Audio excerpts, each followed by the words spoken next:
সোমা-জেক্ট জন্মবিরতিকরণ injection. আমাদের দেশের প্রায় 12 লক্ষ দম্পতি সোমা-জেক্ট ব্যবহার করেন। বন্ধুরা, আজকের মেডিসিন সোমা-জেক্ট ইনজেকশন। আলোচনার বিষয় সোমা-জেক্ট কি, সোমা-জেক্ট কারা ব্যবহার করবে, সোমা-জেক্ট কখন ব্যবহার করবেন, ব্যবহারের নিয়ম, পার্শ্ব প্রতিক্রিয়া। প্রথমেই সোমা-জেক্ট কি?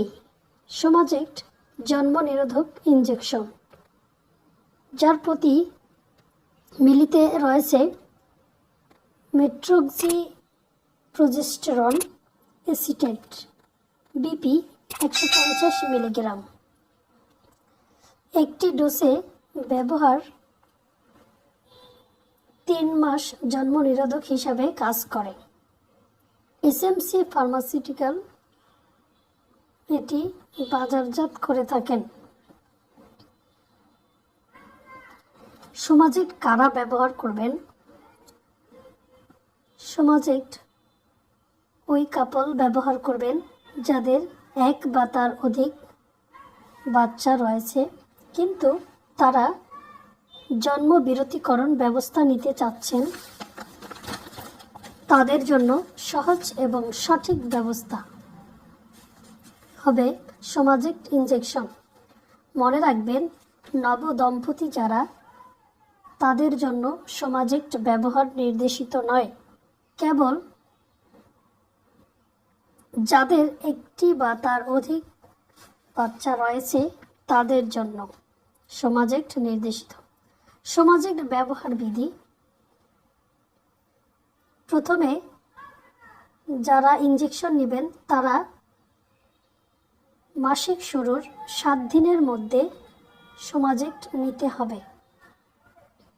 নিকটস্থ স্বাস্থ্য কেন্দ্রে অথবা পরিবার পরিকল্পনা বা এসএমসি ব্লু স্টার কেন্দ্র বা এসএমসি গ্রিন স্টার কেন্দ্রে গিয়ে স্বাস্থ্য চেক আপ করে নেবেন।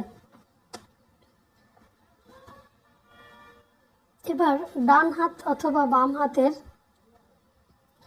ইনজেকশন নিতে হবে। ব্যবহার স্থানে বা ইনজেকশন নেওয়ার স্থানে হাত দিয়ে ঘষা বা ডলা দেওয়া যাবে না। সোমা-জেক্ট ইনজেকশন নিলে বুকের দুধ শুকাবে না। সুতরাং যে সকল মায়েরা শিশুকে বুকের দুধ খাওয়াচ্ছেন, এই সময় আপনি নিশ্চিন্তে সোমা-জেক্ট ইনজেকশন নিতে পারবেন।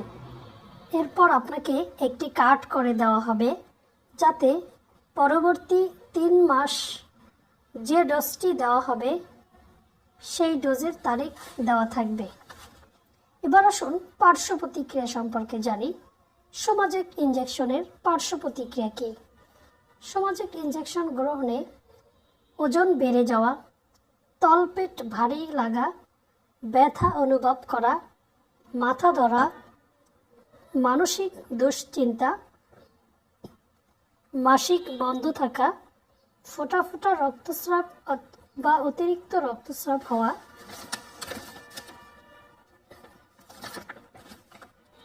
পায়ের পেছনে প্রচণ্ড ব্যথা হওয়া, তা কয়েকদিন স্থায়ী হওয়া, ইনজেকশন নেওয়া বন্ধ করার পর দেরিতে গর্ভবতী হওয়া,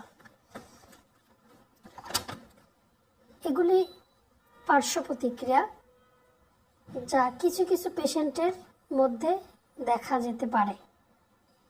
সাবধানতা: যাদের উচ্চ রক্তচাপ অথবা যক্ষ্মার ওষুধ সেবন করেন বা উচ্চ রক্তচাপের ওষুধ সেবন করেন, তাদের সোমা-জেক্ট না নেওয়াই উত্তম।